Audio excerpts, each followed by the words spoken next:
You're listening to the British Baseball Podcast.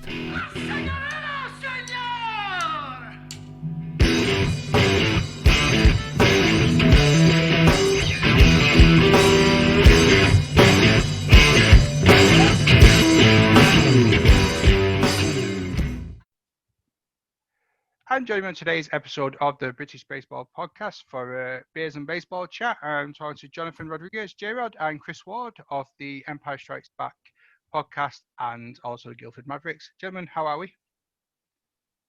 Hi, Matt. How are you? Cheers. Sparkling water, but it's in a San Miguel glass. Not as posh as you, flat. So the purpose of today's episode is that we're just chatting off air, and we had a really interesting conversation. Decided that we should record it as a podcast because it's just really good fun. Usually I script these because it's a mental aid for me to be as prepared as possible. But I found that the free flowing nature of just a general chit chat was great fun. So I've invited Chris on to be my co-host because one of the things I really wanted to know about was J-Rod and the Lancashire Legends. So J-Rod, do you want to unmute yourself and we can have a chat? Yeah, let's do it. Go for it. So the Legends, how did this idea for the Lancashire Legends come about?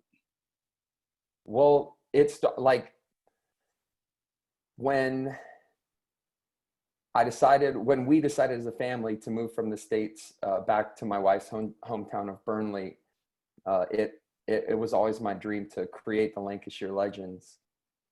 I had the Legends program established in Southern California, and that it was going to be the goal. I was going to start baseball in Lancashire and call them the Lancashire Legends.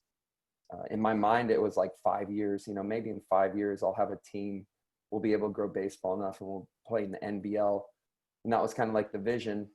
But coronavirus is as kind of heavy as it's been on all of us. It's kind of organized and rearranged things in a way, and it just fell right into place for us.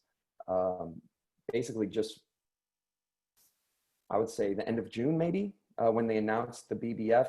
I had just when I was brought on to be the manager of the U18 Great Britain team. I thought it'd be a great time to start the Lancashire Legends, but kind of as a way to go out and travel in Europe and take the GB guys out in Europe and be able to provide a little bit more and be a little more flexible and, experiment with things that I normally wouldn't experiment with when I have Great Britain across my chest, So I created it, and I swear we were on a GB U18 Zoom call, and I announced to the U18 group, I said, I have the Lancashire Legends, and we're going to use this to go play in tournaments around Europe, during bank holiday weekends and things like that. And during this speech on the Zoom call, I hear my phone over here going like zzz, zzz, zzz.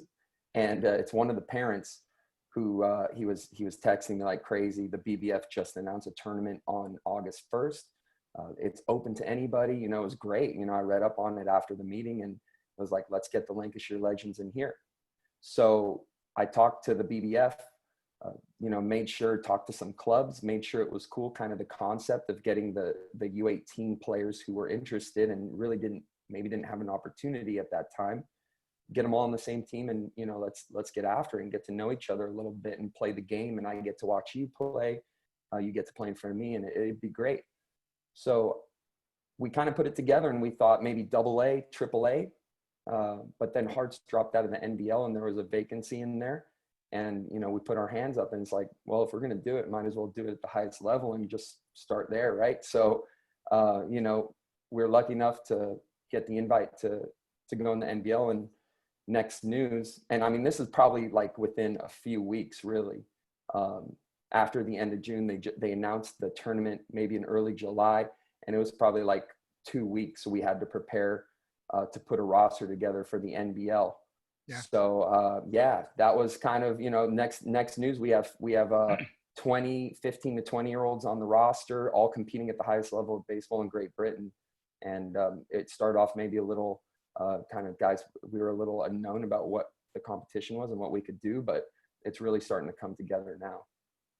Yeah, it's been interesting. Have you noticed any like natural leaders out of the group you've got there helping with the doings? Because it's not just under 18s, is it? There's 15-year-olds in there. There's 20-odd-year-olds too? Yes, our oldest player, I believe, maybe just turned 21 last week. I'll have to check on that, but I say 15 to 20-year-olds, and there's a lot, a big range of players. So Miguel Rodriguez is an established player in this country.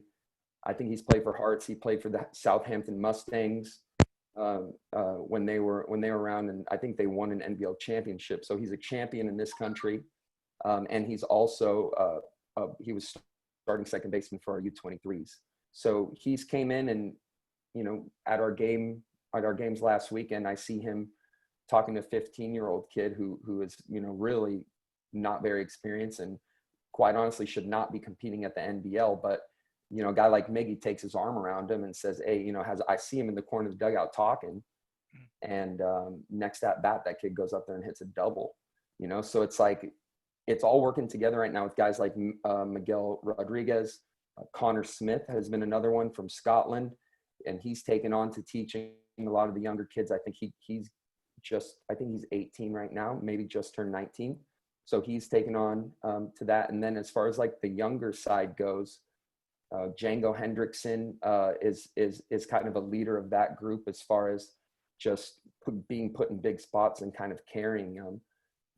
And then we have, all throughout the roster, we have guys who kind of lead in their own way and kind of do their own thing. Matt Moran is another experienced one who's played with GDU 23s. Ren Quantrill from Scotland leads by example. Everybody loves Ren.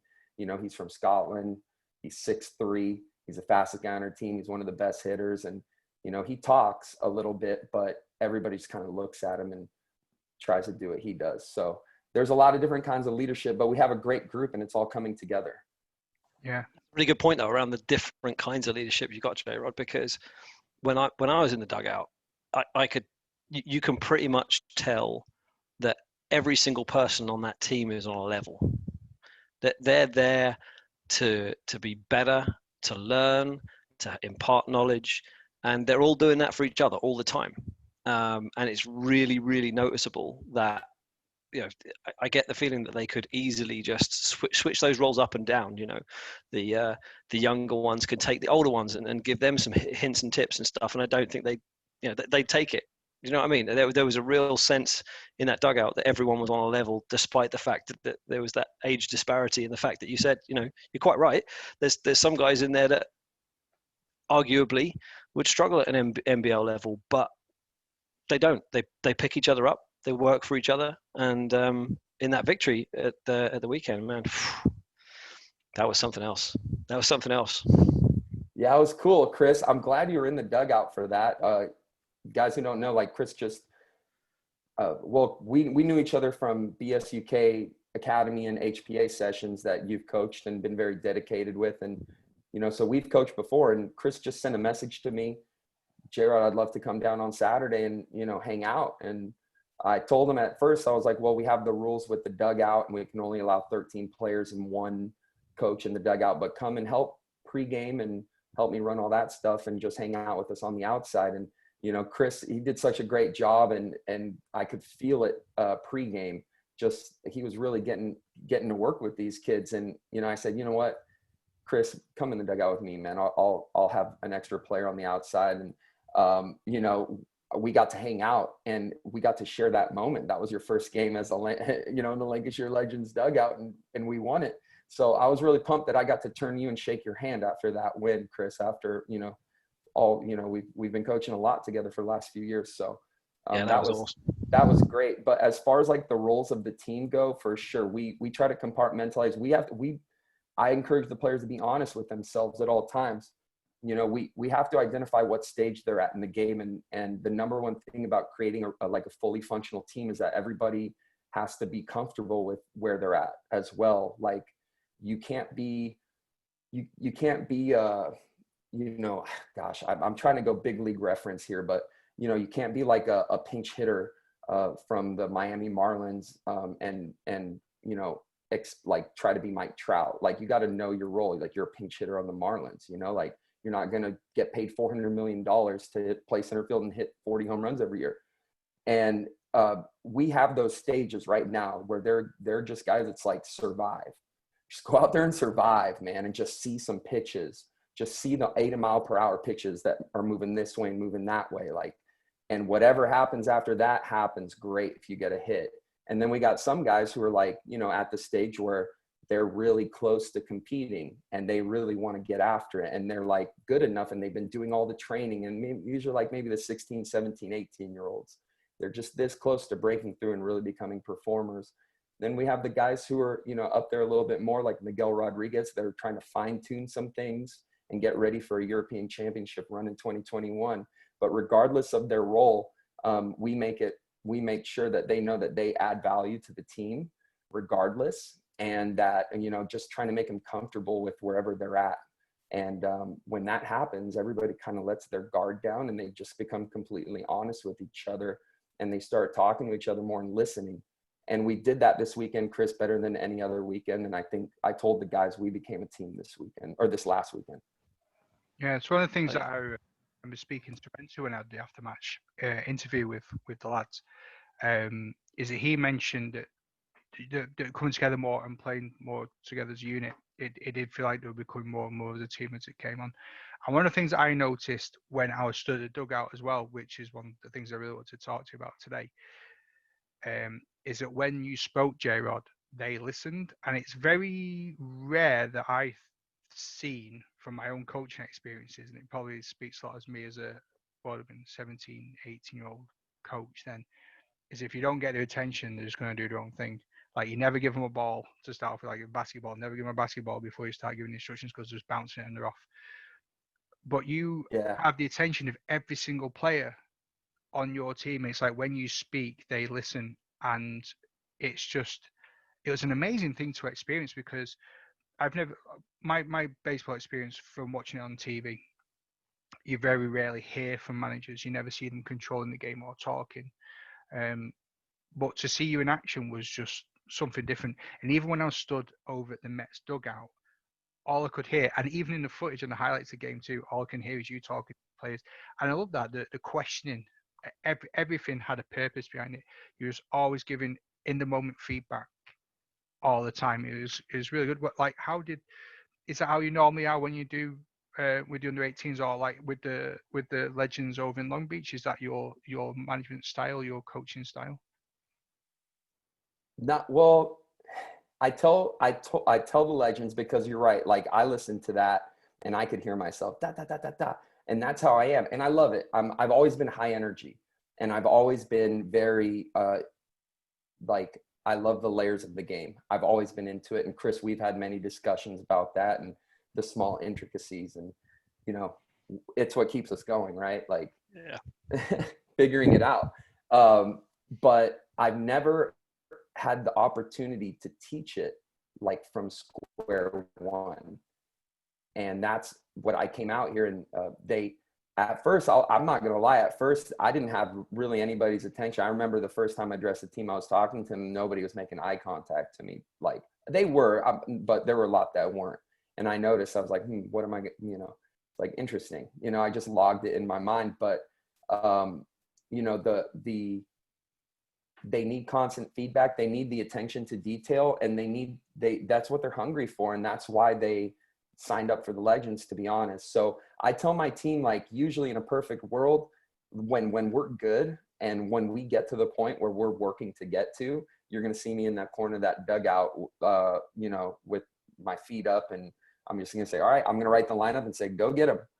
But we're not at that point right now. So, you know, it's baseball school for these kids. And I use every single pitch as the opportunity to be able to teach like the game, because it's this, man, it's like playing an instrument or something, you know. It's a different kind of game. There's so many levels to it. And, you know, you talk about like football or basketball or something like that. And I played basketball, not too familiar with like the intricacies of football, but there's just certain things in the game that kind of level out to a certain point.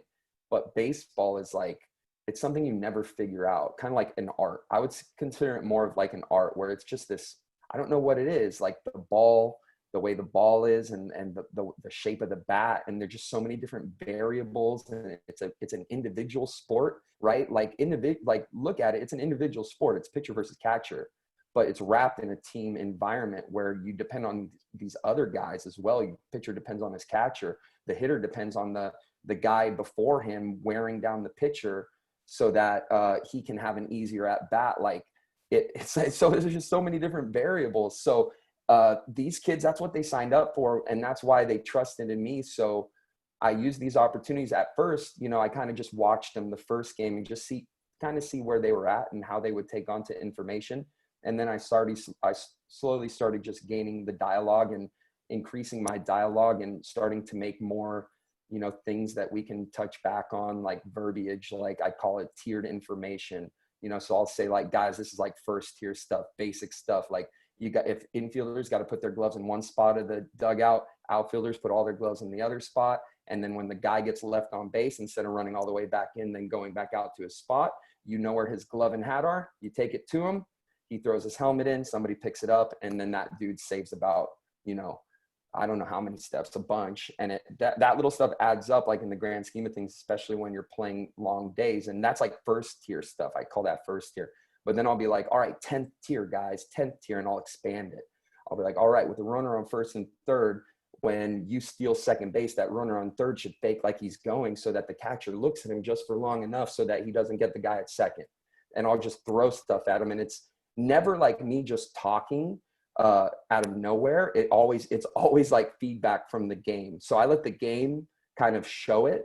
And then I just go, okay, this is what just happened, guys. And man, it's like, it's been great. It's been like so fulfilling for me as a coach to coach this way. It's always what I wanted to do, really. And the kids love it. So, you know, that's kind of how that it's just like a perfect blend, I guess. It's about asking why as well. Like in those situations, you tend to ask, okay, so the game taught us something today. What did it teach us? Why did it teach us that lesson? Why did this happen? And that kind of stuff. And that makes such a big difference because it's not just J-Rod or me or some other coach telling them what the answer is. It's them working out the answer for themselves. And that makes such a massive difference. And you don't realize how much of a big difference that makes in it going into a player's head about those simple things, those tier one things. Those tier one things that actually in the UK we don't do too well, and the reason we don't do them too well is because we have that kind of relaxed attitude around it, which actually the example that you just gave, J-Rod, is a really good one of where we have really long days. You know, we don't play all week and then on a weekend we either play, you know, on a Saturday all day or a Sunday all day or whatever, and you play a long day. The shorter you can make that day for your player, the more time that they can get actually doing baseball things, the better. But actually, you know, the majority of the time we're kind of, because it's a recreational sport rather than something that they're necessarily aiming towards all the time, that then becomes a little bit lax. But when you have these players who do have a much higher goal to achieve, you really see how that they take on those tier one things and say, hey, do you know what? This is really important, actually. I need to do this. And they get it. They do. They really do get it. It's beautiful. Well, I've been lucky, Chris, and like you saw in the dugout where sometimes the game rewards you. So, and a lot of the time it doesn't. And you can, like, players can work and the game doesn't reward them, and they could hit 3 balls really hard right at the shortstop and go over 3 and not get a hit that day. Like, and big picture wise, the game doesn't always reward you. But I've been lucky that a lot of the stuff that we talk about happens. And that you just got to chalk it up to the baseball gods. Like, and we talk about the baseball gods a lot, and getting them on our side and having them look upon us. And there's little things that you have to do to be able to make the baseball gods on your side and get the ball bouncing your way. And I'm trying to figure out how that actually is a real thing in life, but that's like getting way too scientific. We'll save that for another one. But yeah, like the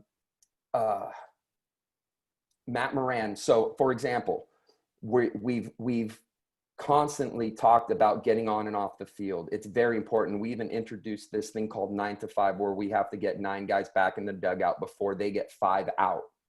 and that's our thing. And then it's reversed, right? We get whatever the reverse is. I can't think of it right now, but basically, like, you just might think, oh, it's just, oh, it's good they're making him hustle, or it just looks good, right? But in all action, it keeps you in the rhythm of the game. By stopping in between innings, you're stopping yourself. Like, imagine yourself as like a train or something. Like, you stop and it takes a while to get going. So Matt Moran, last game, we've been talking about it. Last game, Matt Moran, chopper to the third baseman, absolutely legs out a single. He's full sprint 90 feet, boom, legs it out. Next pitch, our catcher Angel ropes a double down the third baseline. Now Matt has to run and he scores from first base. So like those things, like that's baseball where you sprint you might be doing nothing and walking around everywhere for 2 hours, but you're going to be asked to sprint 90 feet and then possibly like another 180 feet after that. Oh, is that 100? Is that 360? Is that? Now you're asking for maths on a podcast where we're all drinking. That's not going to go well. It's whatever it is. Like, you're going to have to run around that quick, that fast. So doing those little things in between innings, running out to your position, running from station to station, wherever you're at, always just keeping that tempo and that vibe just helps you in those situations. Like, you could be in left field and not get a ball hit to you all day, and it's the fifth inning with runners on first and second and tie game. All of a sudden you got to run 100 feet to go catch a ball full sprint with your head still, and you got to catch that thing, or else everybody's going to be mad at you. Like, so there's no like off and on switch really in the game. It's always on. I told them from the moment they step out of the car, when their 2 feet hit the pavement, when they step out of that car, it's go time. And it's been something that we've worked a lot at, and to be honest, seen great results. I think it's the most important thing that we've done so far, and better than anything we've done technically with them, any mechanics, anything like that, has been just getting their pace up all the time. You talked about it as well, J-Rod. It is the mental side of the game, and I don't think that people realize exactly the challenges of working with guys that the age that you're working with them at. So you're talking about dealing with people from the age of 15 to 20 when they're going through all sorts of changes. Their bodies, their minds are going through all sorts of changes.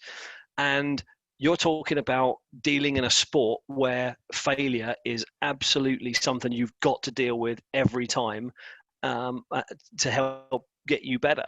And actually, a lot of these players are coping with that. And like I say, they do so well when you look at them. Particularly in the dugout, when you see the smiles on their faces and the way that they go about things, and the fact that they enjoy it no matter what's going on, because they know that they know it's the game. They know, we've talked about how to get mentally prepared for a game and that kind of stuff. They know that, and that makes a massive difference. And there's a lot of players across the country who don't really have the understanding of the fact that this game is not about mechanics. It's not about athleticism. You've got to have those things, but you've got to be mentally prepared. And by being mentally prepared, that means being mentally ready when you step out of the car, when you put your feet on the ground, ready to go all day long, and being prepared for that the whole day makes a massive difference. And you can see it happening. Being mentally prepared for a game, and the way that they come in and go out of the dugout, the 9 to 5 thing, makes such a massive difference in the way that they're prepared for a game. And you can see it in the body language of the players, particularly, and how they move and how they get along. And that's the great thing about this particular team, the Legends. You really can see it all day long, and they're excited to be there, and that makes a massive difference. I was going to say, did you see anything, or did you experience anything over the weekend working with J-Rod that you're going to try and implement in Guildford with the youths there? Oh mate, I found something straight away. I immediately on Saturday, probably one of the first things I saw, and I stole it for Sunday. Fact. straight away. So one of the key things about playing in a shortened season is the fact that you're struggling for timing for your batters. So your batters are, we haven't seen live pitching in 6 months, and if we have, it's very, very slim. You haven't seen much of it. And one of the things that I heard J-Rod talking about and saw immediately in the dugout was you have a guy on deck, you have a guy in the hole, and you have someone else. J-Rod. The dungeon. The dungeon. Yeah. We implemented the dungeon on Sunday in Guildford straight away. No messing about. Because timing the ball, again, players do not realize how important timing the ball is, especially in a season like we're having right now. So we implemented that straight away on the Sunday, made a massive difference to us. And again, it keeps you ready, and it keeps the lineup flowing. I love it. I thought it was a great idea.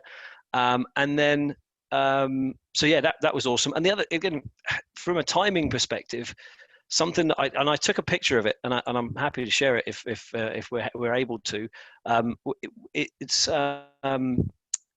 when the game started, their starting pitcher came on the mound, and I swear the starting 9 were up along a side from the legends, and every single one of them was swinging.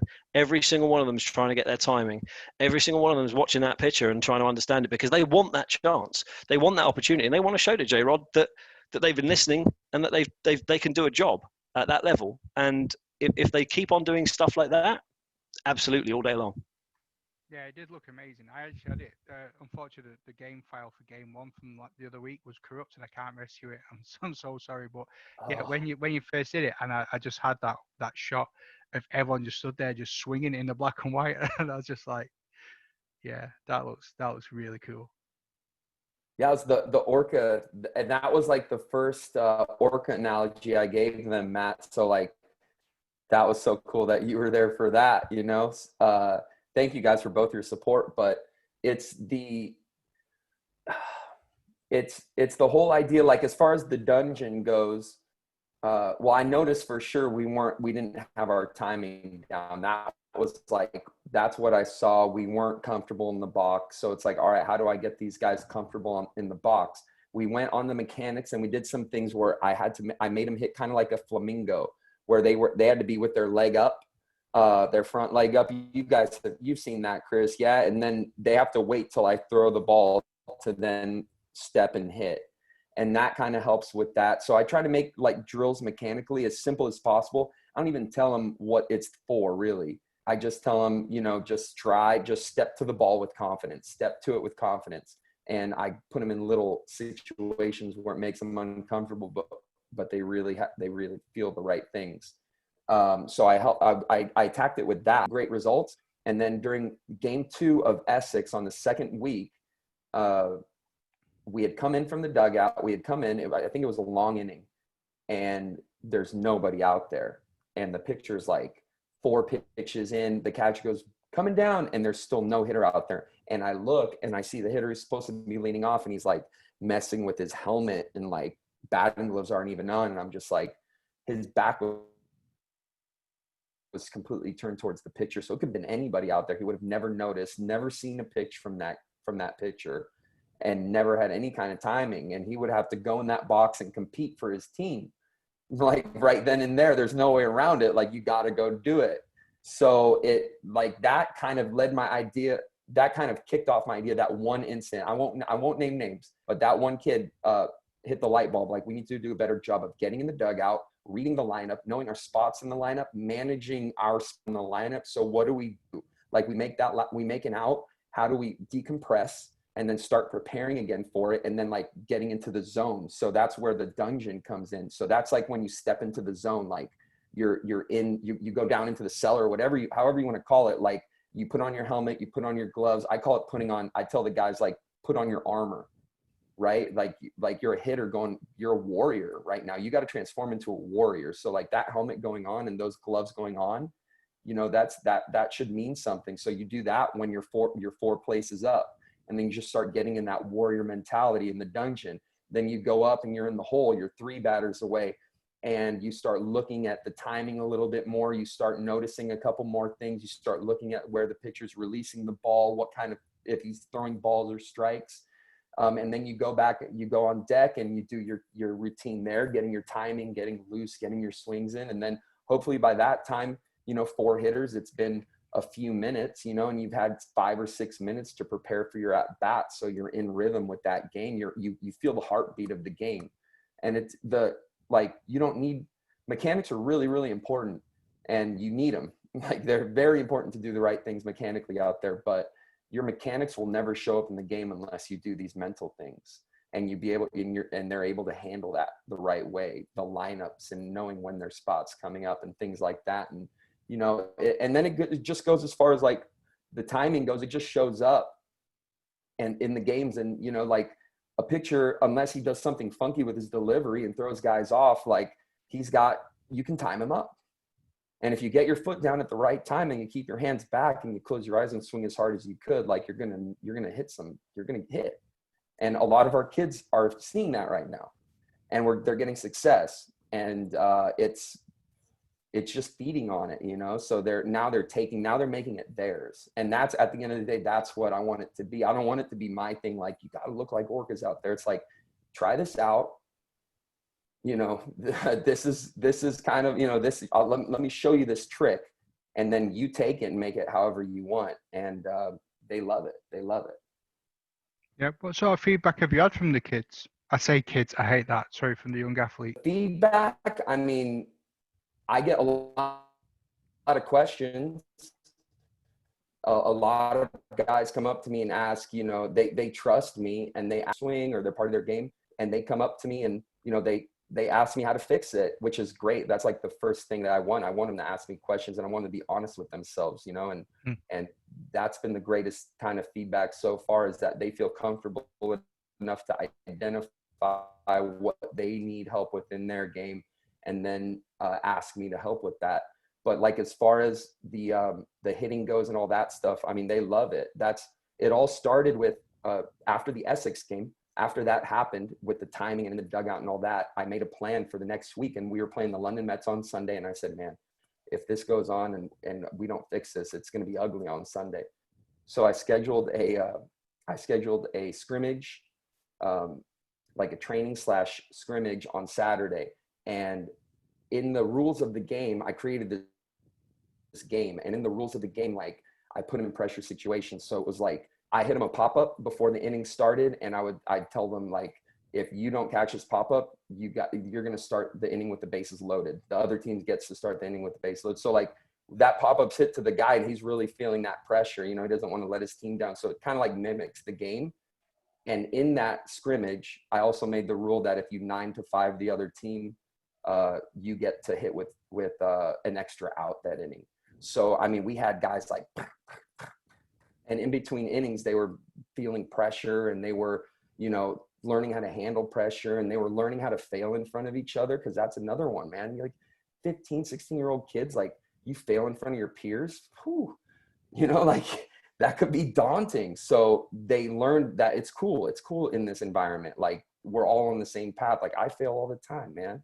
One time I drove the team like an hour in the wrong direction to the wrong game as a coach. Like, I tell them like that stuff all the time.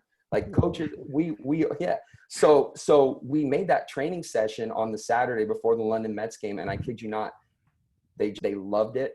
I put them, it was all game situation stuff, and it was just a way to control the game a little bit more than in the NBL. Because in the NBL, like, these dudes can play, and it's not a great place to teach that kind of thing. It's a good place to reinforce it, but not to teach it. So we did that training session on Saturday. The guys absolutely loved it. And that was the most feedback, is that they want more of that, and they want to get more at bats in a practice setting. And they want to, and they now it's like a thing now when we see other teams like, oh, we just 9-5 them, coach. The game against the London Capitals, I love the London Capitals, but like, every player in our dugout was saying we 9-5 them every inning. And Chris knows. Chris was there, man. Oh yeah, I watched that. What I'm loving is the competition as well. You see it in those kids' faces. They want to 9-5 them. They want it every inning. It's awesome. It's great to watch. And you talk about being like I think some of the stuff you said about being mentally ready, J. was massively important, and it's about being prepared. and turning up prepared for every little bit. And what I love about baseball is the fact that it crosses over into absolutely everything that you do. So for me, I'm really I have to be prepared for stuff. So if I've got a meeting, I know I need to prepare for that meeting. I need to be prepared, ready, and I need to have all my plans in place. I need to know everything I need to know ready for that meeting, and I'm prepared for it. And if I'm prepared for it, I can handle the awkward questions. I can handle moving around and having to make adjustments during that meeting so that I can deliver what I need to deliver, so long as I'm prepared. And what you're talking about here is exactly the same thing, is just being prepared, being in a mindset that's ready to go on a baseball field that allows you to prepare for an at-bat, to prepare to field the ball on every pitch, to prepare to make every pitch. And if you are having an at-bat in that situation and you're prepared, you can easily adjust. You can make those adjustments and you can make those hits. But if you're not, and if you're not ready and you're not prepared, then you're not going to go that far. And that's where things that, the tools that J-Rod's given these young guys is massively important for them, not just for what they do on a baseball field, quite frankly, but for what they do in life. And that's part of the reason we talked about a bit before, Matt, about why we love teaching the younger guys. Yeah. But this is it. We can turn young guys into great athletes, into great baseball players, but also into great human beings. And that's a wonderful thing to watch. That's what it's all about. What it's all about. I mean, it'll translate for sure in any other aspect of their life, and it's just creating that mentality. You want to be successful or not, and baseball just shows. They keep stats. They keep wins and losses, I guess, and we don't worry about those too much, but we worry about the little things that add up to those stats. And if you want to be successful in anything in life, like that's kind of how you have to go about it, right? That's what it teaches the guys, that there's something bigger. Like you can't just graduate from your uni and walk into a job and make a whole bunch of money and buy a yacht. Like that's not how it works. There are little things that you need to hit between now and then. And if you do that for long enough, then yes, you will be able to achieve these things that you set forth. But if you lose track of those little things at all along the way and you start focusing too much on that end goal, then you're going to make a wrong turn somewhere along the way and lose track. So that goal and look at our record, man. And Chris, I mean, well, you saw us win, but Matt, you saw us at the end after we dropped 2 games against the London Mets. Did it look like we lost those games? Not at all. No, and that's one of the amazing things to sort of see. Because I was going to actually ask as well, like, because a lot of these kids, we know that baseball is like a game of failure, but I've said kids again. A lot of these young athletes, like especially in 15-year-olds, and they're going up against the London Mets, arguably one of the best teams in the country. Like, I was always wondering, like, how if you were playing like a different sport and you get crushed by somebody, like say it was 17-4 playing football, chances are you're not really going to want to play again the next week because you got your ass handed to you. But like you said, then you wouldn't have guessed you're on the receiving end of a defeat. Like even at like the end shot, you could hear from across the way that the energy and the positivity is still there. I mean, like how hard is it to get these kids to stay positive? Do they do it themselves? Do they have like no expectations because they know what their opposition's like? I mean, what's the sort of mindset you install in them throughout the game or before the game? Well, that's a good one, man. Like I'll try to put it into words. I tell them the first meeting of any Legends team I've ever had, I said it for the very first Long Beach Legends team, the Long Beach Legends in 2012. I had no idea what to expect. I was like 25 years old. I just turned 25. I'm coaching like these dudes that, are going to end up playing pro ball one day. I had no idea what I was doing. And I said, we had 50 games scheduled that summer. I said, we can go 50-0 or we can go 0-50. I don't care. All I know is that I put a roster together. We're financially stable. I got to pick out the uniforms and we're good. Like I'm okay now. Like you guys do whatever you want with it. So I told the Lancashire Legends that first meeting. I tell every Legends team that this is your thing. You can do whatever you want. This isn't my thing. This isn't a club. this is yours as a group of individuals. But never lose track of the fact that this is a group of individuals, right? And there's a group to be, there's a group mentality in here as well. But if we all do our thing together individually as a group, then we'll be okay, and we'll get to define our own success. And that's kind of what we do. Like, we define our own success, and that goes back to being very comfortable with where we're at. And I told them I have no idea what to expect with the competition level.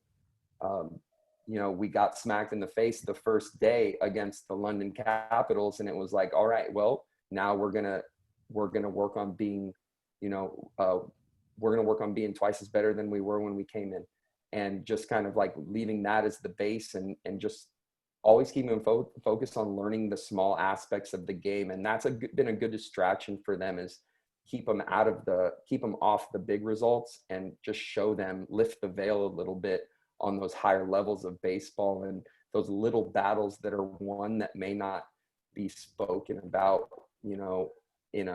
sometimes they talk about it in a radio broadcast or a TV broadcast for baseball, but even deeper stuff, and always attacking that, always showing them that.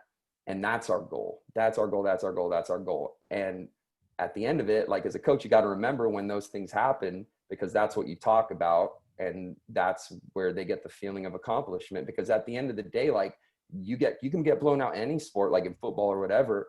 You probably did a couple things right along the way as an individual, like, and especially in coaching, like, if you cookie cut and you say, oh, this wasn't good enough, and you talk to the team like that, you could be alienating a couple kids that really gave it their all. And maybe that kid feels like he had the best game of his life that day. So then, like, now you're alienating him, and you're making him feel bad about a performance. He can't help what the team does. He can only take care of his job. It's like Bill Belichick, do your job, the New England Patriots. So, like, compartmentalizing their jobs, and then just highlighting what they did well to kind of fire him up. And then know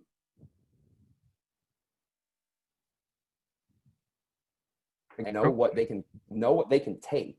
Right, 19-2 against, or what was it, like 18-2 against the London Capitals, Chris? I could have went right down the line, and then, oh, that's it. We suck, coach. But it's like, what can they take? So there could be something that comes up that happens to this kid in the game that's like 4 more levels down the road, and it's like, dude, that just sucks. You're not ready for it. My bad. That's on me for inviting you to come to the NBL. You're just not ready, right? Your arm's not strong enough, or you're just not fast enough to get to a certain ball, or like, dude, just wait it out. You're 15, you'll get faster, you'll get stronger, you'll be okay. So, like, not just knowing what they can process, what's that low-hanging fruit to their development that you can constantly feed them. If you can just feed them low-hanging fruit, they'll get big, and they'll get strong, they'll be happy, they'll be healthy, But if you make the game a little too far out of reach for them, and ask them to do things that they can't do, and then on top of that, make them feel bad about results, dude, you'll have some disenchanted kids for sure. The other thing I like about that group that you have, J-Rod, is that you talk about those, those moments in that 18-2 game. There were some tough moments during that game. Yeah. But everyone was looking out for each other throughout the game. And then you watch that team go up for each other when they make a play. They make a play. Somebody's struggling. They've struggled in the field, and they make a great catch and make the throw, get a double someone off.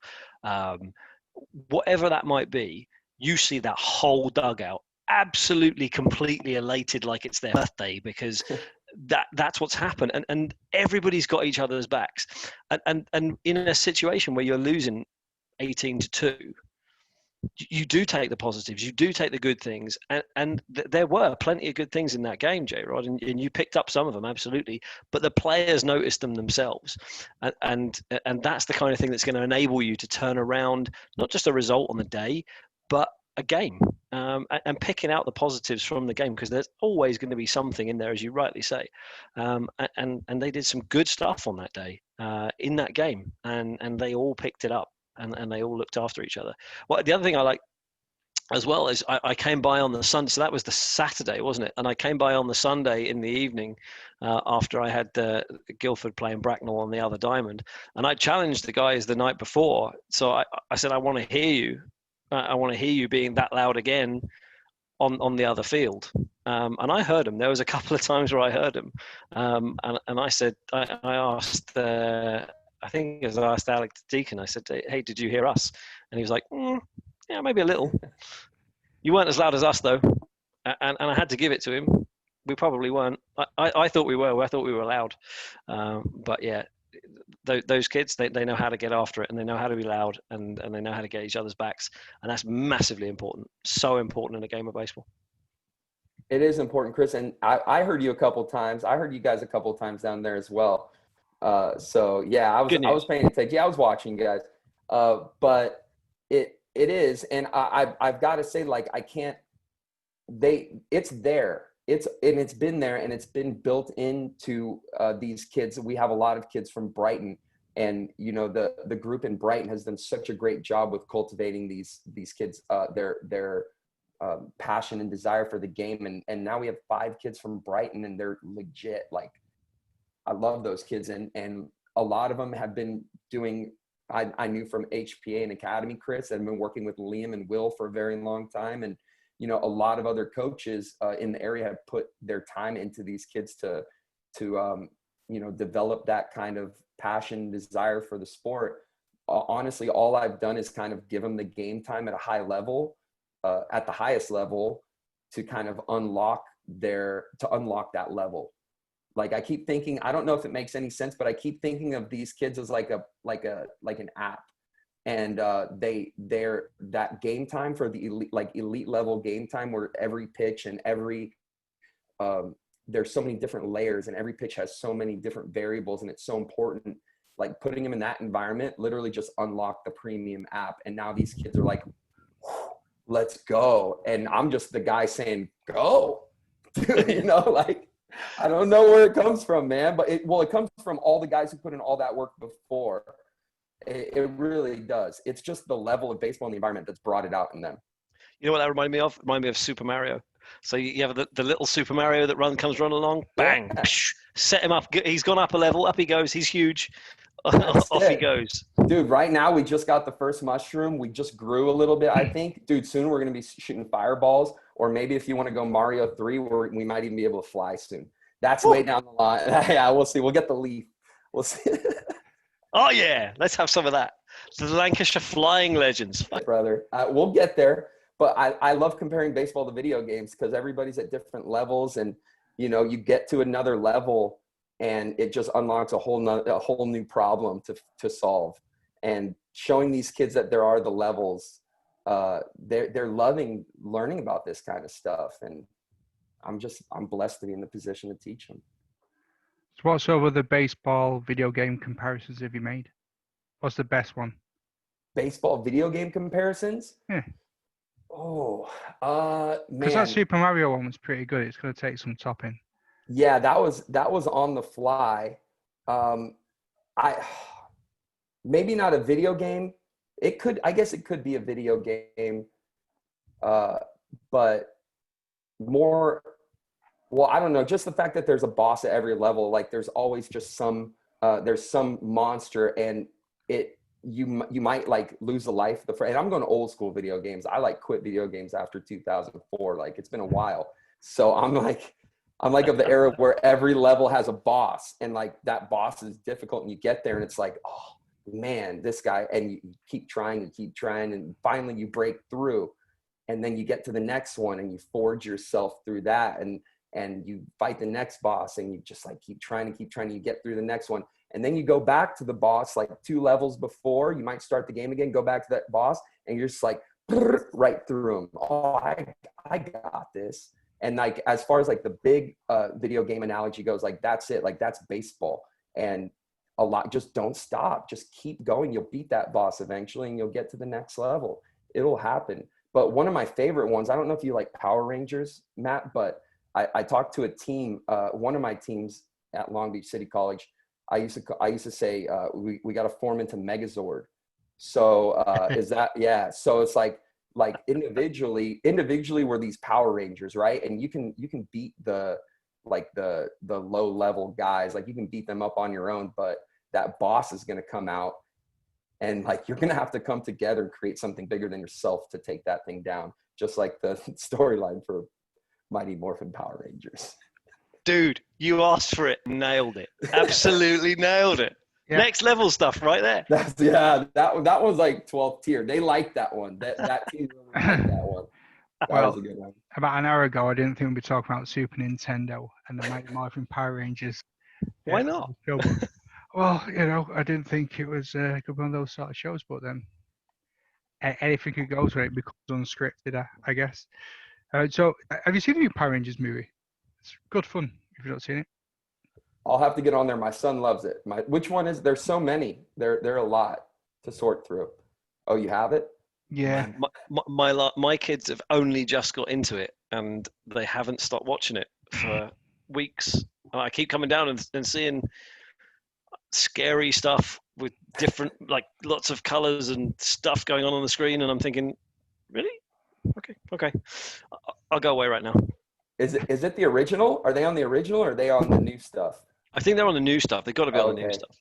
Yeah, it's gone off. Once they lost all that Japanese B-roll footage, like they ran out of it. Yeah, I don't know about like it started getting wild. That was the fun of it, though. Yeah, there's some weird stuff going on there. Yeah, that's right. Keeping it movie based, and what's your favorite baseball movie? Ooh, Chris, take the lead on this one, Chris. Give me a minute, man. Oh man. Do you know what? I'm going to go with the most recent one I've watched rather than my favorite, because I love loads of them. The most recent one I watched is The Sandlot.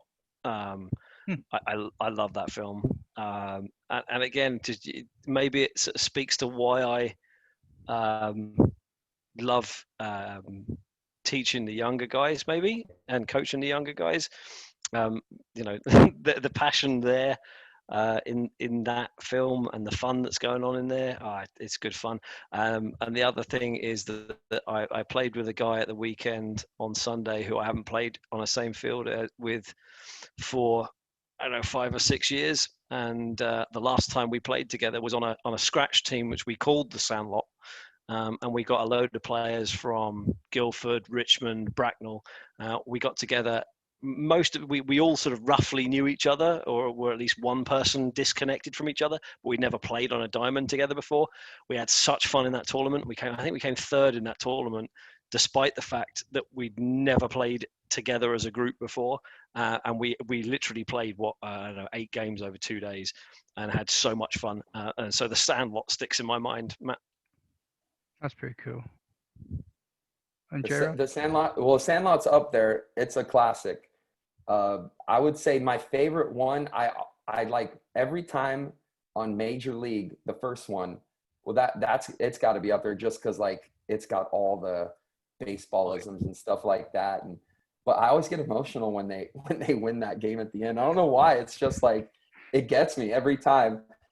And then I would say probably Rookie of the Year, just being like 8 years old when that came out, and being in, that kid being 8 years old playing in the bigs. Like I watched that thing on repeat. My Sonny likes that one too. That's one of his favorites. I think he's a kid from American Pie. I think it is. It is. Yeah. He grew up. You like himself? He was American Pie. Yeah. It's a good one. It's on Disney Plus. If anybody is looking for it, it's an absolute classic. Not a film, but there was a series called Pitch. I don't know if you guys ever saw it. It's not all that long ago, and it was about a female pitcher who pitched for the San Diego Padres. Fictitious, but it was bloody brilliant.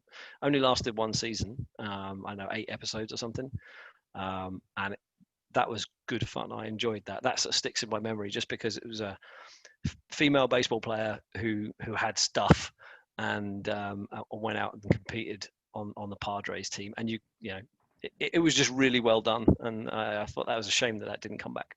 I remember that one. That was on Fox. Thank you for reminding me, because last game somebody asked me, one of the legends, and I'm telling you, I'm teaching them. They ask me about anything now. Like I'm teaching them all sorts of stuff. And they said, are women allowed to play in the MLB? And I said, yeah, absolutely they are. And I go, haven't you ever seen, and then they started asking questions like, haven't you ever seen A League of Their Own?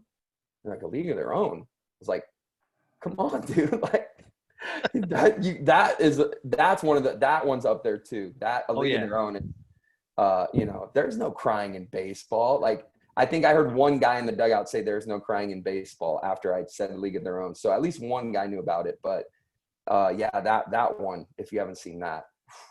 Yeah. I think they turned that into a series. They're either remaking it or they're making it into a series, I think. I'm sure I read it somewhere. It might be like a Netflix original or something, but that'd be pretty good. That would be. Yeah, I'd watch that. Dear Netflix, please do it.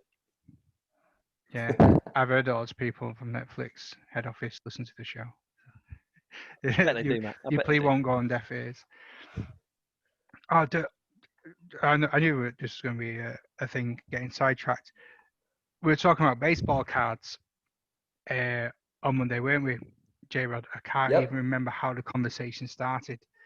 Our boy from Bubba on Baseball. Yes, yeah, Jason. And you come up with a really unique way of using it, because I like them for the stats.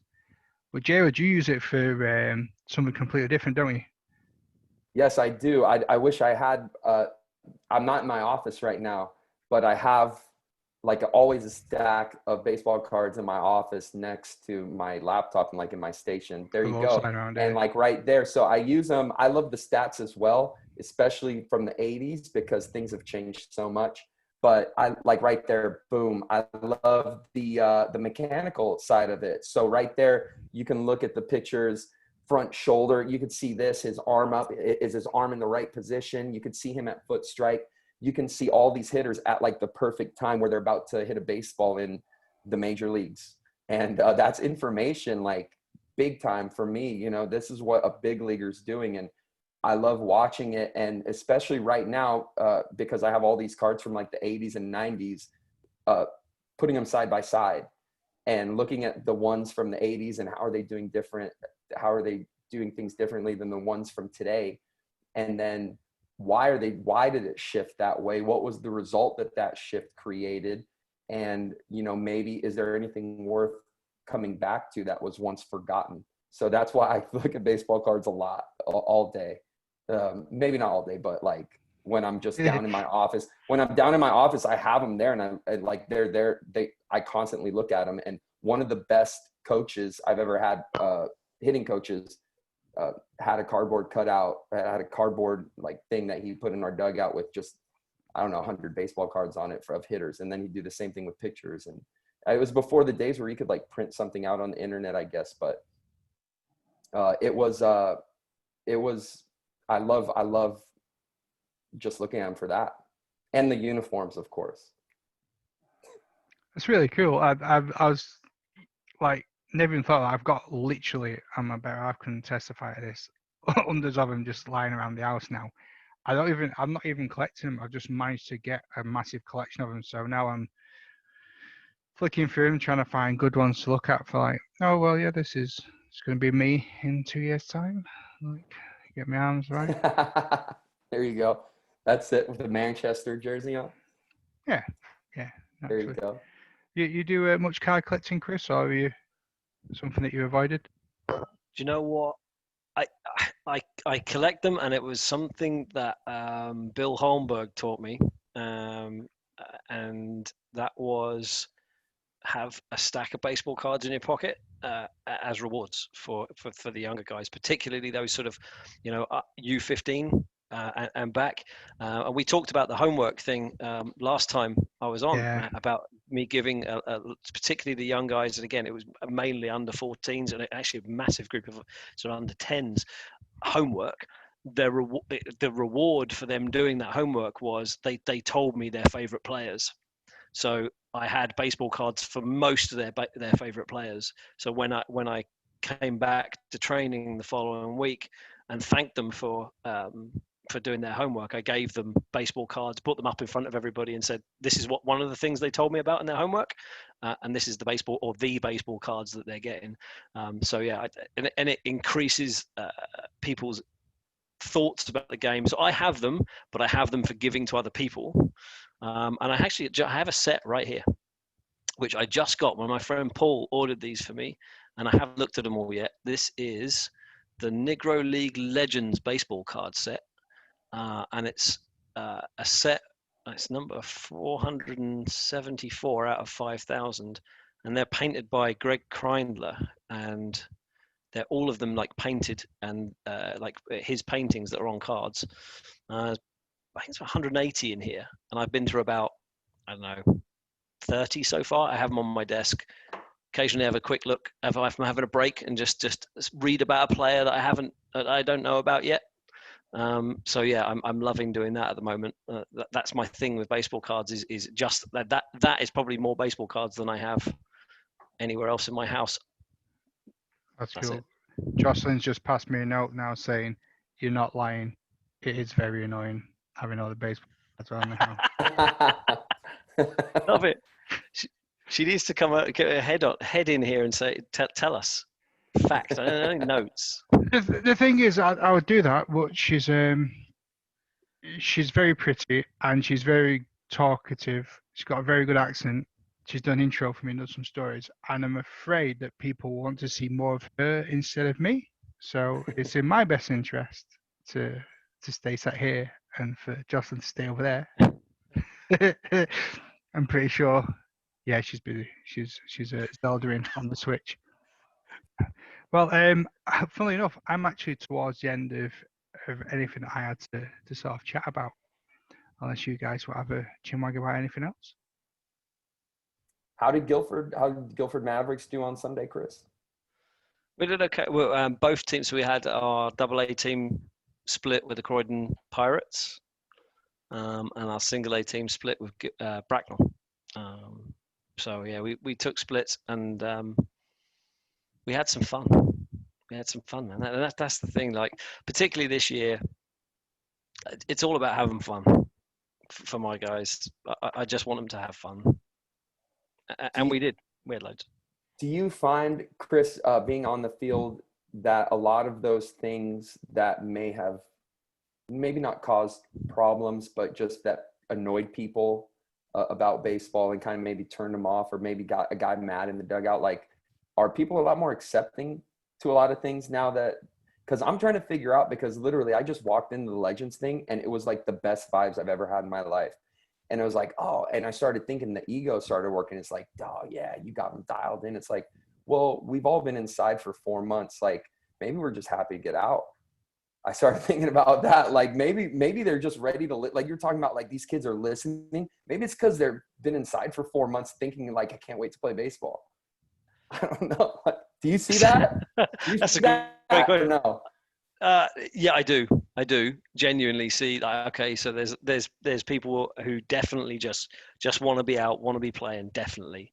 I think it's different with the Legends though, because I've seen a lot of those guys before.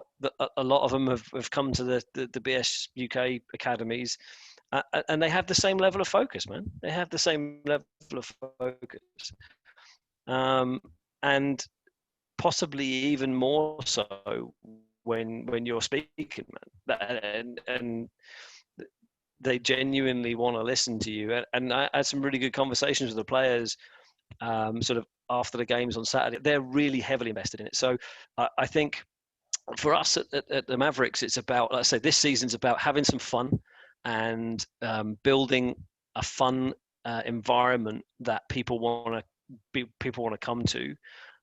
So that we can then build up over the winter and look to hopefully put out 3 or 4, because I think we have the potential to go to 4 teams next year, to put out 4 teams, and then try and grow the youth side as well. So I genuinely think it's about having fun this year whilst there's the time to get out and play. And I think that's what we're doing. Don't get me wrong, we want to win, and one of our games for the Millers, we lost 10-9 to Bracknell, that was heartbreaking, man, because we were the better team. We were absolutely the better team, and could have won that game. So yeah, don't get me wrong, we want to win, but at the same time, I just want us to have as much fun as we can, because let's face it, the last 4 or 5 months really have not been fun. We have been stuck indoors. We haven't been able to get at bats. We haven't been able to pitch any. So yeah, it's just great to do it with a bunch of people and have some fun, and we have. That's It's been cool. incredible so far, man. It's been incredible. It really has. The whole thing, like Matt, and you were there after the whole NBL played that same day. And it was like, how cool was that, man? We had the legends and the Mets. The Mets came up and helped the younger legends. Shout out to Aiden Pierce, by the way. Aiden, I hope you're watching this, but I saw him giving a lesson to one of our younger 15-year-old catchers behind home plate after the game. Didn't have to do that. He's from the other team. But awesome, man. Thank you so much. And then, like, just with the Essex Arrows over there in the London Capitals, like I was playing beer pong with the London Capitals, and the Essex Arrows were like doing a merengue competition, and everybody was just hanging out at home plate. And it was like, dude, this is what we need, man. This is it right here. Like, look at like just good vibes in baseball, man. That's all I need. Absolutely, man. And one of the things one of the things you said to me was, show up in white pants and a black shirt. So I showed up in my black shirt. My black shirt was similar to the one I'm on now, but it was the Negro League 100-year centenary shirt. Yep. And some of the players were asking me questions about what that meant. And I asked them to go and have a look, try and work it out for themselves. Go and listen to the stories. I told them some stories of some of the players, and I love telling stories about the Negro Leagues anyway. But just encourage them to go out and check out some of the legends, because if you're talking about legends, that's a really great place to be. Great place to start fishing for information is the stories that come out of the Negro Leagues, and yeah, some of the players were asking me some interesting questions about my shirt and about why I like that kind of stuff. So I hope they go away and take a look at it and keep learning like I am, because I keep learning. That's all it's about. Learning for me is such a massive. I get such a buzz out of learning something new. Such a buzz. Yeah, and that's what it's all about. That's what it's all about. Yeah, your episode that you did for The Empire Strikes Back with Bob on the Negro Leagues was superb. Great stories in that. Oh man, really good. Yeah, man. We just it's one of those things where you can talk to somebody for so long, and here's a question, just talk. I'd rather just listen to the guy, and I could listen to Bob Kendrick all day long. He tells some fantastic stories, and we'll probably, I think I have a chat to the guys, we need to probably drop that again, because it's Jackie Robinson Day in the major leagues on Sunday, so we will probably drop that episode again, just to sort of remind people about it, and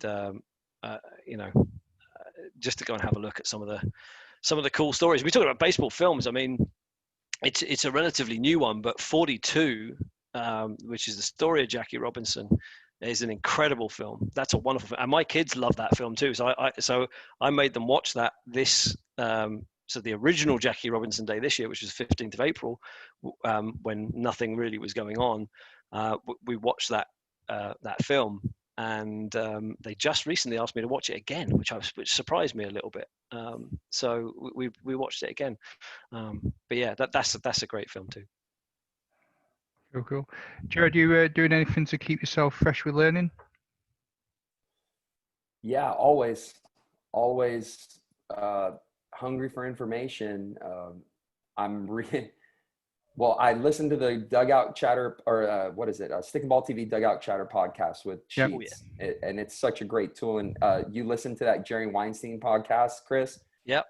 If anybody's listening to this right now, listen. Go to Stick and Ball TV podcast and listen to the Jerry Weinstein one he did like 2 weeks ago, and it is like baseball school for offense. Just literally, this dude for an hour and a half ran through every single offensive play imaginable. What to do with a runner on first, in second when the pitcher's doing really well, and you need to get those guys to second and third, but you still hit the ball so that you can score 2 runs instead of 1. Like, and he breaks it down like crazy. So those podcasts are awesome, and learning from guys like that, and reading a lot of books. Ken Revisa, I read a lot of Ken Revisa's stuff for the mental game, and Brian Cain as well. And Brian Cain spoke at a BSUK Coaches Summit a few years back, and that's one of the best minds in sports, let alone baseball. And then, like right now, I don't know. I don't know if I want to say it out loud right now, but some of the coaches who are close to me know that, like, I'm on this thing right now where I'm trying to put together baseball and quantum physics. So I've dove down the deepest rabbit hole you can go into. Bye. Yeah. So, like, I'm trying to figure it out. I really am. I think I went too far with that one, but with diving into it, I'll probably never get out of that rabbit hole, but that's kind of what I'm going to. I'm just fascinated about the fabric that makes up our reality. Cause, like, let's say 100%, I could say that, well, it's like a real thing in sports, the flow state. Like, it's just that moment, like Michael Jordan scoring 60 points in a game, like you're on autopilot and everything's in slow motion and everything that you're doing is just happening. And it's got to come down to some kind of quantum physics. There's got to be something in the physical world that happens for you to see time slower. And I guarantee Mike Trout, I tell my players this all the time, I guarantee Mike Trout seeing the game at a different speed than anybody else. That's what makes them the best, and they do it more consistently. So how are these athletes seeing the game so slow? So I've like been going down that in sports psychology, breathing, meditation, mindfulness, and I got tied into quantum physics. And I'm like, oh man, we'll see what happens. But I'm trying to figure it out, man. It's nonstop, like Chris said, lifelong learning. And I think every coach should be like that, because the one season you say, I got it all figured out, that's when the game will humble you. It humbles you. The baseball gods hear you. So, and they watch you. So yeah. That's where I'm at with everything right now. Man, it goes back to what we were saying earlier about everything else in life, man, because like the reality is you can't stop. Stuff moves on. Like there's no way as a manager of a team, as an example, I'm going to think that I know everything and that's the way it's going to go, because I want young, hungry people in my team who are going to tell me a better way. It's as simple as that. And it doesn't matter whether that's on a baseball field or whether that's in my job. It doesn't matter. There is going to be new things. There is going to be new ways of working and the ways of doing things that new coaches or new younger guys come up with an idea, or they can say just one thing, one sentence from one of these guys can make a massive difference to your life, the way that you coach, the way that your team works as an actual team. And it could be one line. So yeah, you've always got to be open to that kind of stuff, always. Yeah. And teaching the kids to have that as well, teaching the kids to have that patience, have that attention, and being able to focus on something or someone for long enough to where, I mean, they could be talking to you for an hour and it might all be BS, but there's that one little nugget of gold that's going to help you in your journey, get to the next level, beat the boss, whatever level you're at, and get to the next one. Like, and that's teaching the kids that patience and putting them in situations. I think baseball does that. Like, it teaches kids patience. Like you get out, you might get out, you got to wait 9 hitters to go again. Like, you got to wait, you got to stew. So it's just teaching kids patience and focus, really, at the end of the day, that transcends all levels of life. And that's kind of what I'm going after. I gotta shout out Matt, because I've balked on the sports. I gotta say, I always tell people my favorite sports movie of all time, it could be a baseball movie as well, but I tell this joke to my team all the time. My favorite sports movie is The Matrix. It's a sports movie. And it goes with the quantum physics. Like, that dude, all Keanu Reeves did was see the game slower than his opponent. That's it, right? And all of a sudden, he's the chosen one. So, like, and that's sports. If you can see the game slower than your opponent, if you can get your mind right, and that fastball that your opponent's seeing, like, zip, yeah, and you can see it like, like, you're gonna win. You're gonna be a good baseball player. So. That's why my favorite sports movie is The Matrix. Are you sure that's sparkling water? Yeah, no, man, that's just me. That's just me. That's awesome. All the GB coaches will tell you, dude. All the GB, yeah. I feel bad for them sometimes having to be stuck in a Zoom call with me because I don't know, man. I make connections sometimes that not a lot of other people make. I've seen that film so many times. I love that film. I remember being in a flat where when it came out with a bunch of friends and we just watched it all the time. It was a great film. I have never looked at it as a sports film. You're absolutely 100% right. Yeah, sports That makes psychology so much sense. film. Yeah, totally. Because that's it. Like, and in the judo scene in the dojo, like that, Yeah. like that was it, man. And that's the moment, and that's what we're trying to teach with our kids. So Nice. yeah, I got to go watch it again. I haven't seen it for a couple of years, but yeah, I got to get on that. Me either. I'm all over that now. Yeah, that's the Yeah, weekend yeah. sorted. There you go. Check out the podcast with Backflip and Nerds with Meredith Wills. She's the baseball astrophysicist. Yes. Meredith. Okay. All right. All right. Ooh, I don't have my pen. Where's my pen? Where's my pen? Damn you. I'll text me that, please. Yeah, Yeah. that's great. I'm trying because my buddy actually is the head coach at Caltech, which is the same school for like what is that show? The show with what? Oh no, the one with like the space astronaut guys.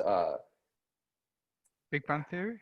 Yes, Big Bang Theory. Thank you. I don't know how I made that connection. I know it was the worst description.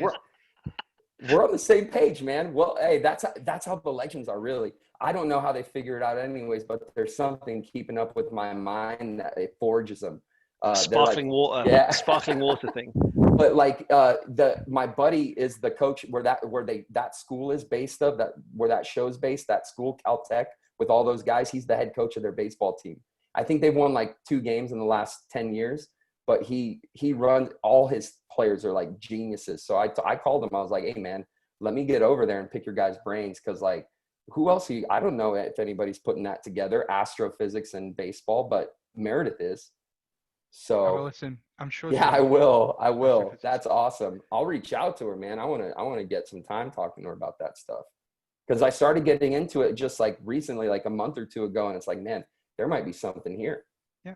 Astrophysics PhD, baseball Hall of Fame, baseball construction expert, data scientist, official sorcerer, superhero, knitting designer, not necessarily in that order. Gentlemen, I'm very well aware of the time, and I know it's been a long day for a few of us. So I'm going to end the episode there, but this has been an absolute riot. Really enjoyed every minute of it. Thank you both very much for your time. And it's anything else you want to add before we go? Last word to the guests. Thank you guys, both of you guys, for your support of the legends and just what we're doing out there and all the exposure that you've brought to the kids, especially. And I mean, that fuels their fire. So I think what we're doing now, and I tell the legends this all the time, it's like what we're doing now is building like these kids may have to drive 2 hours to go play baseball right now, but with everything that they're doing and all the support that you guys are bringing them, like their kids won't have to do that. And, you know, that's like what we're doing there that's the important part. So thank you guys for your help on that. You know, it's been awesome. It's been a great ride. Thank you. Pleasure. Chris? Big thanks to J-Rod, really. I mean, like his, what was her name? Wells? Amanda Meredith Wells. Meredith Wells. So,